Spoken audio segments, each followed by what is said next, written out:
उद्या गुरुपौर्णिमा आहे आणि त्याने जयश्री ताईंना एक माझी फुलाची पाकळी म्हणून एक भेट देत आहे.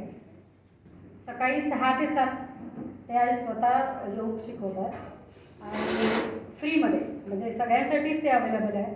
मी स्वतः पण कधी कधी चुकते, पण शक्यतो करायचा प्रयत्न करते. सर्वांनी त्याचा लाभ घ्यावा आणि 6 ते 7 सगळ्यांना वेळ असतो, तसं काही नाही. त्यामुळे आरोग्याच्या दृष्टीने आणि बाकी गोष्टी दोन त्या सांगतीलच. तर सगळ्यांच्या तर्फे मी त्यांचं गुरुदक्षिणा माझा जातो. एरवी सगळं मोबाईलवरच भेटतो आम्ही.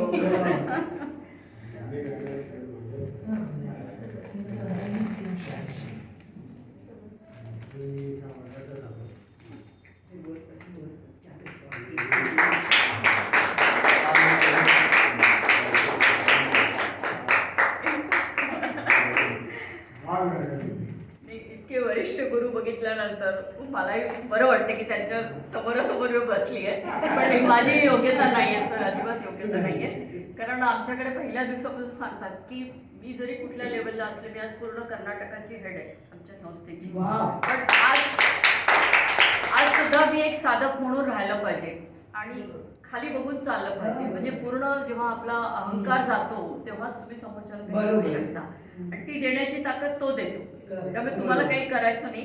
वो ईश्वरी कार्य आप करना चाहिए और हम सब गृहस्थी संन्यासी है. हे 2 वाक्य मला खूप पटले. म्हणजे आपला आपण संसारही सांभाळतो, त्याचबरोबर आपण आपल्या शरीरासाठी, स्वास्थ्यासाठी काम करू शकतो आणि करू शकतो.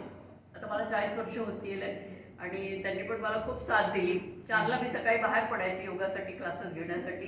आता इथे खालून वर जाते, गच्चीवर एवढंच आहे, पण मजा येते. स्टील आय कॅन, म्हणजे करू शकते एवढंच आहे. सर्व फिट आहेत हे सगळ्यांनी उदाहरण डोळ्यासमोर ठेवा.